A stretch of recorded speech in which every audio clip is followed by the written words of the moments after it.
Welcome to a bonus episode of The Manager's Moment. I am your host, Belinda Brummer.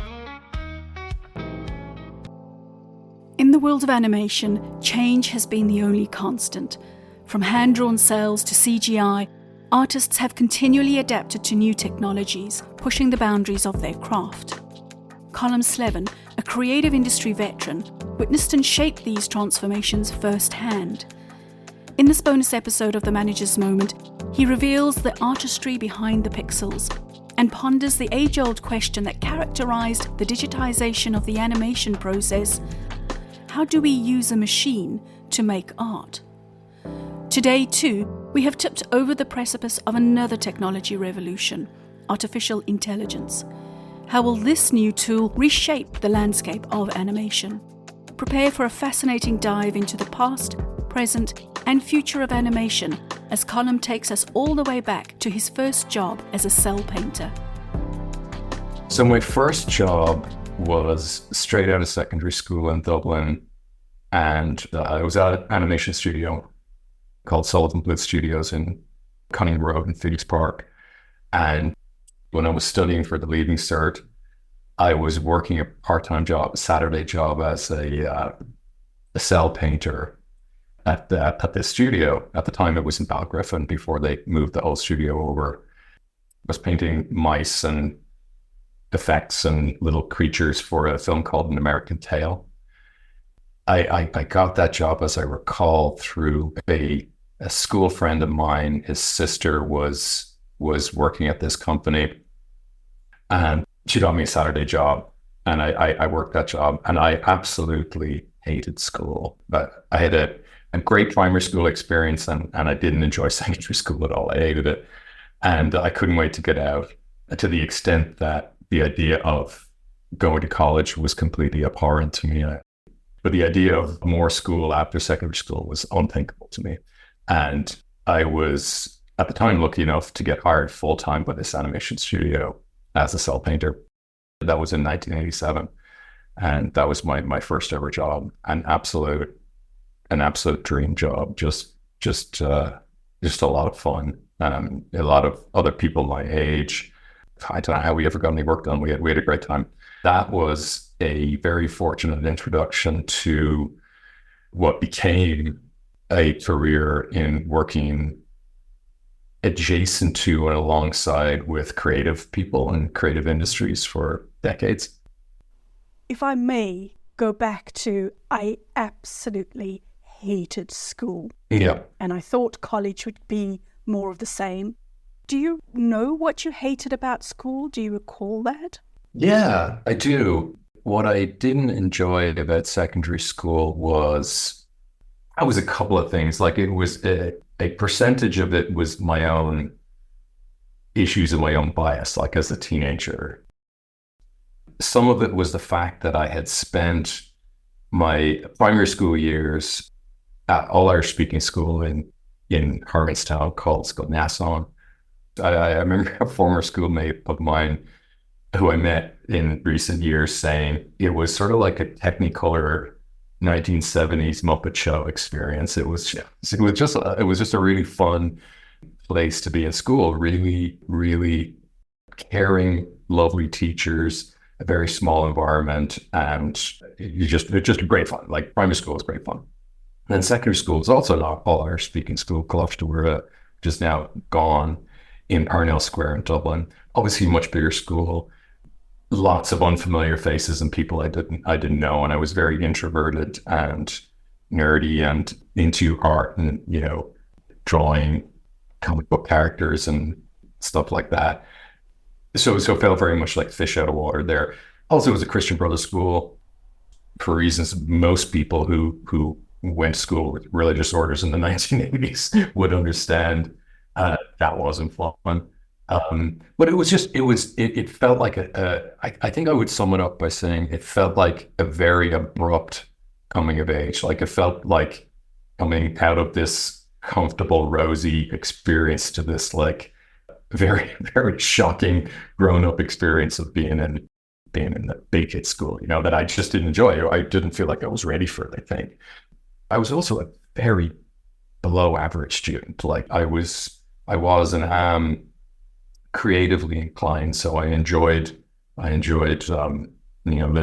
and language and art. Did not enjoy science or maths or those more sort of empirical subjects. But I was also really lazy. So I even though I love the reading. I remember studying Macbeth. Can we say Macbeth on a podcast? That's not bad luck, right? And reading Great Expectations. I remember loving the literature, but hating the setting in which I was learning. I wanted to be pretty, and I wanted to chart my own course, and wanted to do my own thing, and I didn't really want people telling me what to do, which sounds really elementary and naive, which it was. But I couldn't get Charlotte enough. If I can tell you what I hear Yeah. a little bit there, you go from this wonderful primary school experience, you have this glitch of an experience in high school, and then the first job you have seems to capture your imagination and your creativity in the same way that the primary school situation did. Is that fair to say? Yeah, I've never thought about it that way before, but that's absolutely right. Yeah, my first job was I felt like I found my people. I felt like I was coming home. The idea that you could sit for 8 to 12 hours a day and paint cartoon characters and listen to audiobooks and music and talk to your friends who are sitting all around you was unthinkable to me. It was like I thought it was a clerical error. It's something I've repeated over the course of my career, where I'm like, I keep waiting for someone to show up and tell me that this has all been a massive mistake, and I need to go, back to the coal mine or back to secondary school or something. It just didn't feel real. People love stories. We tell them, we listen to them. We suspend our doubts and take it all in ways and at levels few other forms of information exchange achieves. Imagine the impact on your people of the stories told by some of the most influencing voices in your organisation or your community. Contact me, Belinda, to explore how I can help you with Boost Learning's Podcasting as a Service solution. Contact details are in the show notes, or go to www.boostlearning.online.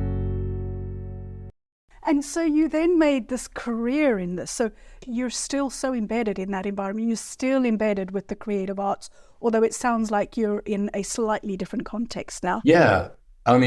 So the Whistle Stop tour is, when I started out working in animation, again in the mid to late 80s in Dublin, it was pre-digital, right? It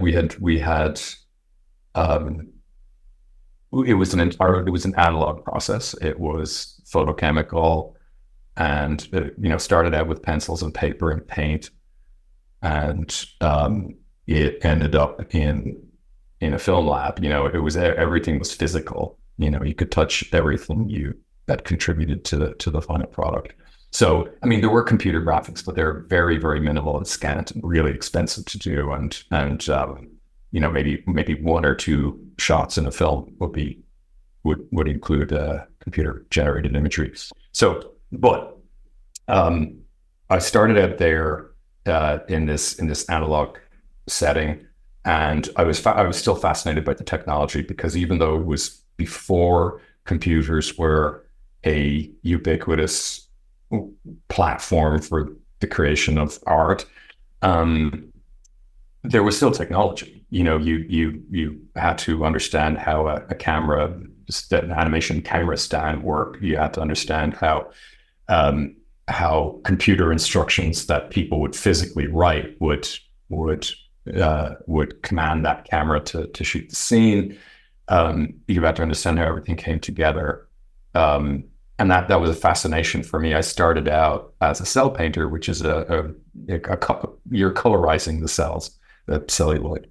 And I was fascinated with how the thing I was doing ended up in the final product, which is something I've always been very drawn to, this idea that I'm working on this jigsaw puzzle piece. How does it fit into the larger piece?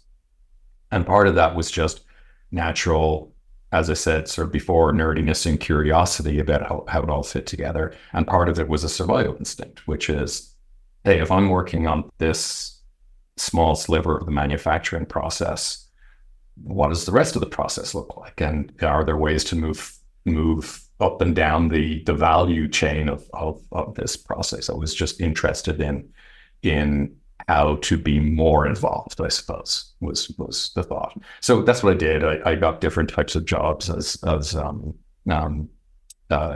parts of the production process in animation. And then gradually, basically what happened was to compress down the time scale from 1987 until 2024. In the mid-90s, I ended up working at a studio that was making a transformation from analog to digital. The studio was being built as a digital studio from the ground up. And that studio was in the US, was in Arizona. And that's how I ended up here in the US. We moved there with my wife in 1994. And in 1994 is right on the cusp of the sort of computer graphics revolution in filmmaking. So, Terminator 2 had come out a couple of years before, Jurassic Park, The Abyss, all of these sort of seminal cinematic storytelling experiences that had these never before seen visuals at their core. And so that's what fascinated me. I was working at this studio that was actually a whole collection of a big chunk of the people who worked for the Sullivan Bluth studio in Dublin ended up migrating over to Arizona to be part of this studio that 20th Century Fox were setting up in the mid-90s, again with the same filmmakers, with Don Bluth and Gary Goldman. And so as I recall, about 60 to 80 of us at the time all sort of moved over in a block. And we were all people with animation production experience in an older medium, and we were learning how to make things in a visual medium. So I was just, voraciously curious about, does this all work? How do I learn this stuff? So setting up a life in America outside of Ireland, that wasn't the move that you were making, or that wasn't the primary driver? It was going with the studio? It was the job. Yeah, it was the job. I mean, I was certainly keen, and I was all in on US. Like I wasn't reluctant exactly. I mean I was, let me be clear. Like I was really sad to leave my family in Ireland and to leave Dublin and leave my friends and my life, but I was also really excited about the US. It was a new thing for me. Also, Marie, my wife, was 6 months pregnant at the time, which was, in hindsight, an insanely foolhardy thing to do. But it's something I think about a lot, like the consequential decisions you make when you're younger with almost no information, and you sort of leap into the void and go, I'm sure it'll work out fine. And I think over time, I've always said, Colum, that bravery is leaping into things because you really don't know what it is you're leaping into. Yeah. Retrospectively, we call that brave. Retrospectively, we call that, being the hero, whatever it is. But it's because we don't know. Right. We haven't a clue. And it sounds a little bit like this. Exactly. 6 months pregnant, new country, new job, new studio. Yeah. That's phenomenal. Yeah, crazy, stupid. But I mean, it worked out, but it didn't have to. So a big chunk of people moved over, and we all sort of collaboratively started trying to figure out, like, how do we use these machines to make art? And that was a fascinating learning process. And throughout that process, I just was sort of wolfing down information constantly and trying to figure out how to learn. We made a few movies there, three movies total, basically back to back. First was a film called Anastasia in the sort of mid-90s. I'm trying to remember what year Anastasia came out, probably 97, I think. I can't remember. And then we made a direct-to-video sequel to that movie, and then we made a film called Titan AE, which is a sci-fi movie. And as the studio wound down after a few years, we had I suppose you'd call it moderate success, certainly strong success with the first movie, and the movies sort of performed less well over time. And as part of the third movie we made, the studio had given some notes about the movie being insufficiently having insufficient action, lacking some pacing, and they wanted more spectacle in the movie. Back to my point about like this was in the heyday of computer graphics when it was first starting, so they wanted more wow. And we ended up hiring two teams to help us put more CG into the movie. One team was a studio called Blue Sky, which at the time was in New York, and very sadly defunct and no longer around. But the studio who made Ice Age and Robots and so many great movies, we hired them in between projects to work on one sequence, and we hired another team who were on furlough from Lucasfilm in between Star Wars projects to do some other sequences. And I ended up working really closely with those studios as a production manager. I was flying back and forth between the East Coast, from Arizona to the East Coast, and then to the West Coast to help them get those shots done. And I got to know some people at ILM and Lucasfilm through that process. And as the studio in Arizona it became clear that we weren't going to make another movie, and they were closing things down in around 1999. I was hired to come to California and work in the software R&D department at ILM to basically be the glue between the software engineers who were designing the computer graphics tools and the producers and artists and production staff who were working on the movies. It was the other hallmark, I think, of that time was from the mid-90s until the early 2000s, and actually a bit beyond that, in fairness, from the mid-90s to the mid-2000s. The software that was used to make movies was critical. You can't, there was no way to make the wave in perfect storm with something off the shelf. Like it needed a lot of PhD brains to figure out how to create and animate and simulate and render something like that. And that was done by brilliant people.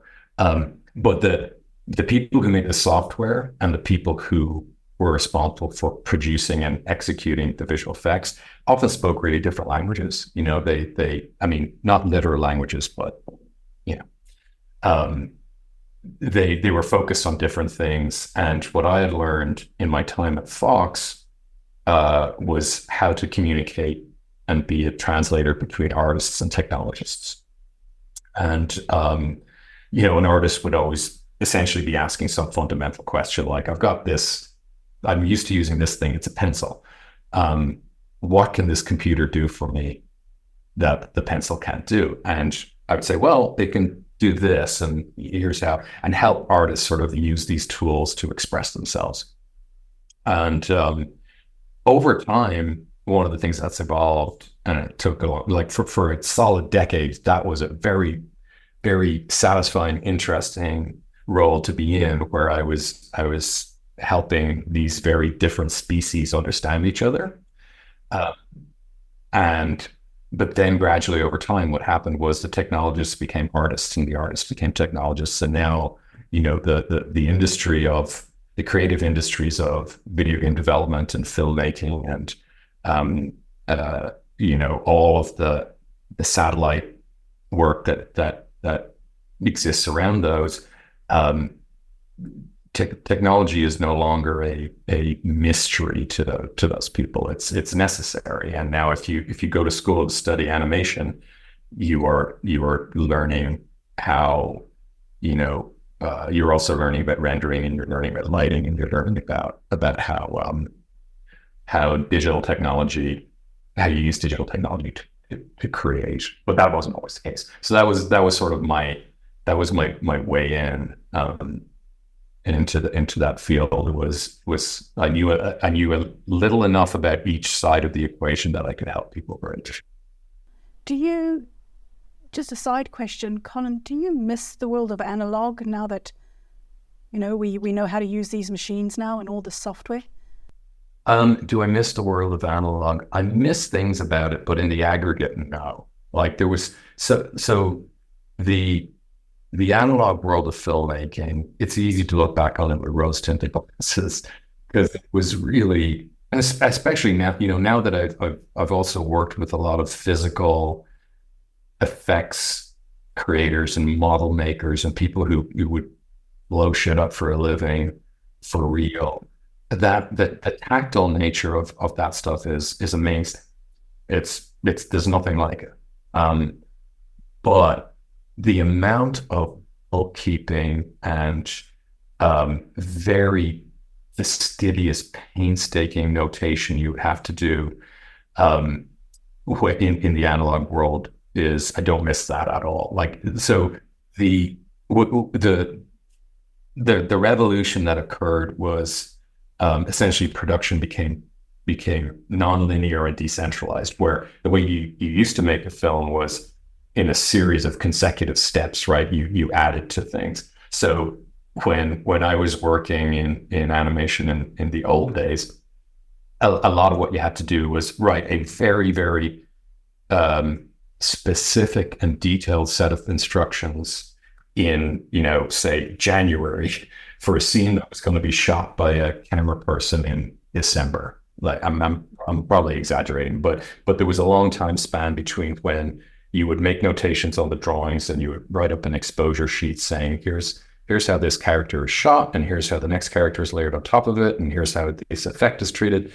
And you would certainly be onto something else by the time the camera person was shooting it. You might not even be working there.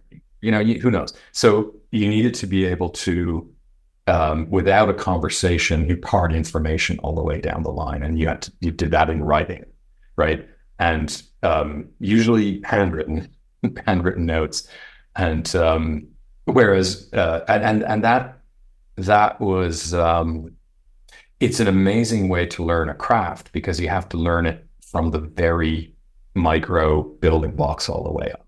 You have to learn very specific things. And now it doesn't matter. That stuff just doesn't matter anymore. Digital creation has just erased thousands of needs for very specific things. Like an animator, part of the animation process was certain animators had to use non-photo blue pencils, so that when they're initially rough animating and then in betweening their scenes, that the lines they drew could be sufficiently rough that they wouldn't be picked up by the Xerox camera. So, that's something that doesn't exist anymore, right? Like and there's 1,000 things like that, that were physical elements of the craft that mattered a lot to the final product that are just gone. And the interesting thing about that, I think, was it left a lot of people behind. Like I know artists to this day who went through that transition from physical and analog to digital and thrived, right? They learned, oh, here's how I orient myself. Here's how I can create. Here's the equivalent to what I used to do in physical media, in digital media. And to them, they transcended this sort of the process, and they learned how to still create. And then there were artists who were like, if I can't hold a pencil in my hand, I don't know what I'm doing. Like I'm just not that interested in it. And they ended up doing something else, or certainly not doing that anymore. So anyway, it did sort of shake up the industry in a huge way. So anyway, very, very long answer to your short question, but I miss certain things I miss the tactile nature, the physical nature of analog production, but I don't miss the incredibly tedious, painstaking stuff you had to do in order to make happen.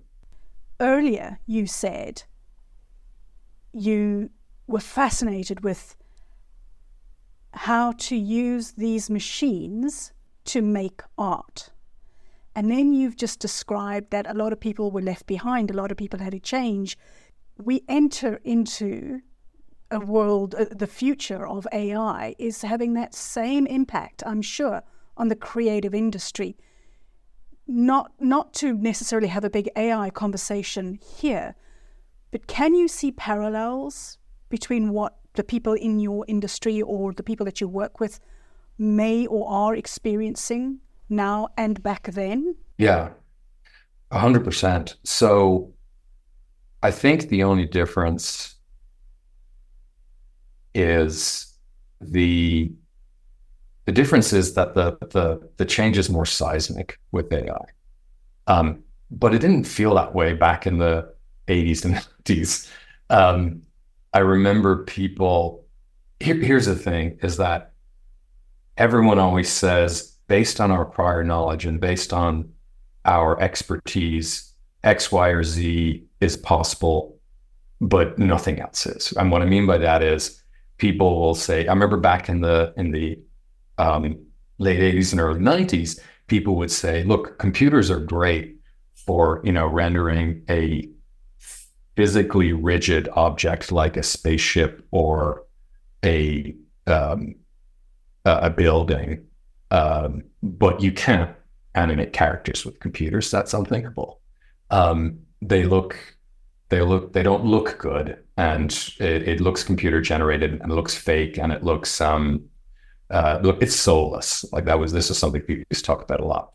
And then Pixar came along with the Toy Story, and people were like, oh, so they took the limitations of this medium, which is it's not particularly expressive. It's not as easy to do motion and emotion you can do with hand-drawn stuff. And they said, let's make it about toys, because toys are rigid and they have limited facial expressions, blah, blah, blah. And they said, let's lean into the limitations of the medium. And ultimately, they created something that transcended the medium and had everyone going, oh, so that is what you can do. And then we're off to the races, right? So I think we're at a similar moment with AI, but AI is so much scarier than computer graphics. But yeah, there are definitely parallels there. And what I mean is, computer graphics was mysterious until you cracked it open and understood, all right, here's what it is. It's a toolkit, and it allows you to do the following things, and I'm in control. And here's what I'm going to do. AI, I think, is machine learning, and all of these technologies are